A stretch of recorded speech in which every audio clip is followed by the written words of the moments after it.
भक्तों, कर्मा पर्व झारखंड, बिहार, उड़ीसा, छत्तीसगढ़, बंगाल और असम में बहुत ही धूमधाम से मनाया जाता है। यह त्यौहार प्रकृति का त्यौहार है। तो भक्तों, आइए आज हम आपको कर्मा एकादशी व्रत कथा सुनाते हैं। कश्यप जी बोले, भाद्रपद मास के शुक्ल पक्ष में कर्मा एकादशी तिथि को केवल उपवास मात्र से स्त्रियां सब पापों से मुक्त हो जाया करती हैं। अपने कर्म और भ्राता के धर्म प्राप्ति के लिए झूर देव का स्थापन कर सुलभ प्रकार से पूजन करें। विश्वामित्र जी बोले, एक वृतांत मैं सुनाता हूँ, आप लोग ध्यान देकर सुने। पहले सतयुग में द्विज शर्मा नाम के एक राजा थे। उनके दो पुत्र थे। उनका नाम कर्म और धर्म था। कुछ समय बीतने के बाद द्विज शर्मा स्वर्ग को प्राप्त किए और कर्म धर्म दोनों भाई घर का कार्य करने लगे। धर्म की स्त्री सुंदर स्वभाव वाली तथा पतिव्रत धर्म का पालन करने वाली थी और कर्म की स्त्री कर्कशा तथा नित्य प्रति झगड़ा करने वाली थी। धर्म की स्त्री प्रत्येक वर्ष कर्मा एकादशी व्रत को करती थी और झूर देव का पूजन करने के बाद ऋतु फल उस रोज खाती थी। दूसरे दिन प्रातःकाल नित्य कर्म से निवृत्त होकर दही और भात कर्मी के साग के साथ पारण करती थी। इस व्रत के प्रभाव से सभी प्रकार के विघ्न नष्ट हो जाते थे और मृत्युलोक में सुख को भोग कर अंत में स्वर्ग की प्राप्ति होती है। कर्म की कर्कशा स्त्री कभी भी व्रत नहीं करती थी और सर्वदा भात बनाकर माड़ खराब जगह में फेंक देती थी। इस कुक्रम से उसके कर्म गृह छोड़कर भाग गए। अनंतर राजा भी अपने कर्म को ढूंढने के लिए जंगल को प्रस्थान कर गए।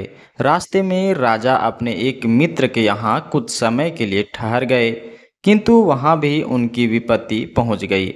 चोरों ने उनके मित्र का भी धन अपहरण कर लिया। राजा वहाँ से भी जंगल के लिए प्रस्थान कर गए। वन में राजा ने आम का वृक्ष फल फूल से संपन्न देखा तथा उस वृक्ष पर एक भी पंछी नहीं देखा।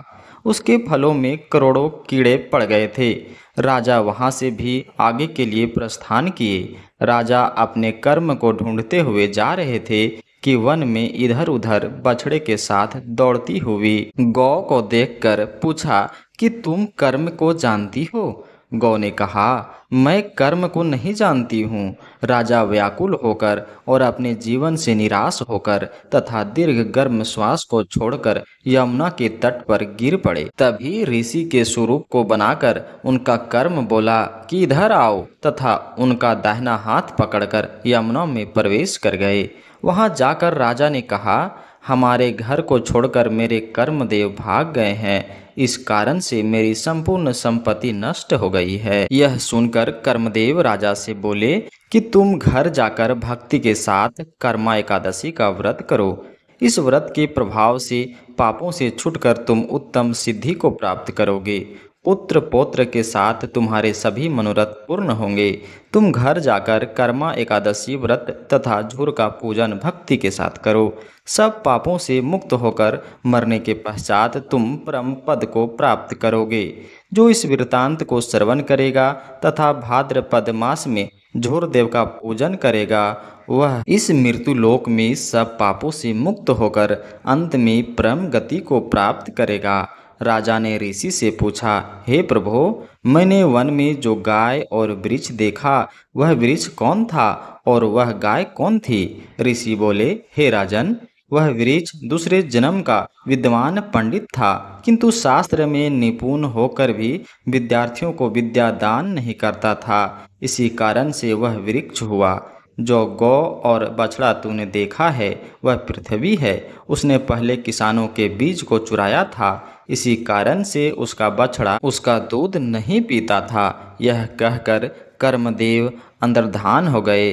राजा ने भी घर आकर कर्मा एकादशी का व्रत करना प्रारंभ कर दिया। कर्म मृत्युलोक में सुख भोग कर अंत में परम गति को प्राप्त किए। इसलिए आप लोग भी कर्म शर्मा के समान झूर का पूजन करें और कर्म शर्मा के वृतांत का श्रवण करें।